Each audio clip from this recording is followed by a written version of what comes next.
So there are a lot of projects that have started. We've made great progress on the downtown redevelopment plan, which has been a long time, was a long time in planning and then executing.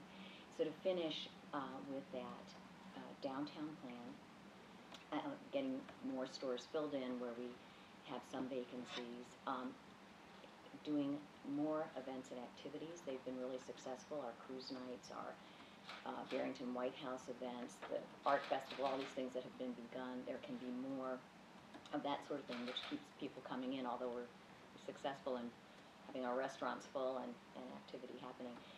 We have infrastructure projects that have been a long time in planning and are about to be executed to make sure those continue.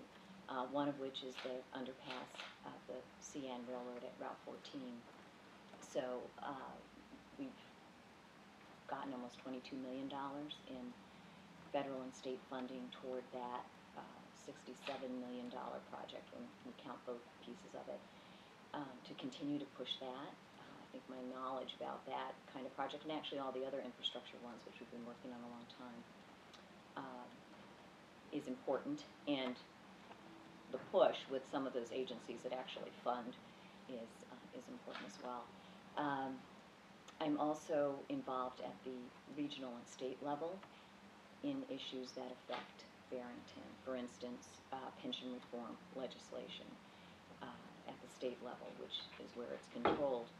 It's an issue for us, and having worked through that issue, worked on that issue, having been part of getting a Tier 2 in the public safety pension system, and now our push for consolidation of pension funds to save money, those kinds of efforts that I've been involved in will continue during the next 4 years, and there's a chance to make a lot of headway on all of those things, to complete many of the things that I've begun. So that, I think, is why I'm running, and I think that's why the voters should support me. Well, I've been in I'm a 35-year resident in Barrington. I remember Barrington back in the 80s. We had a pattern of growth. We were moving forward, corporate jobs. I felt like we were headed in a positive direction.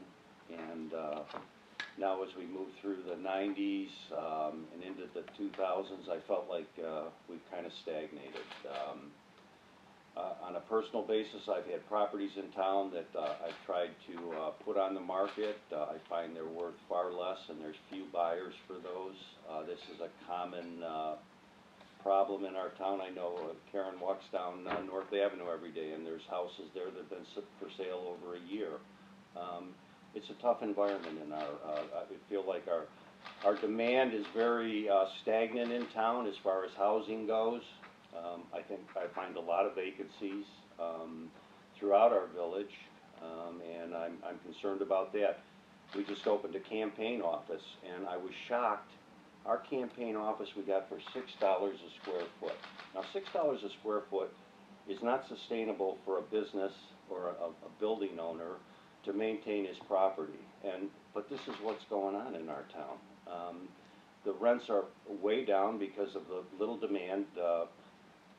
Store fronts are able to negotiate down their leases, and so that's a problem. Another reason is we've got a tremendous debt in our town. Our debt has gone up to $56 million in our town. A year ago, it was 29. In 2015, my tax bill, it was a $29 million. So we've got this $27 million increase in debt alone.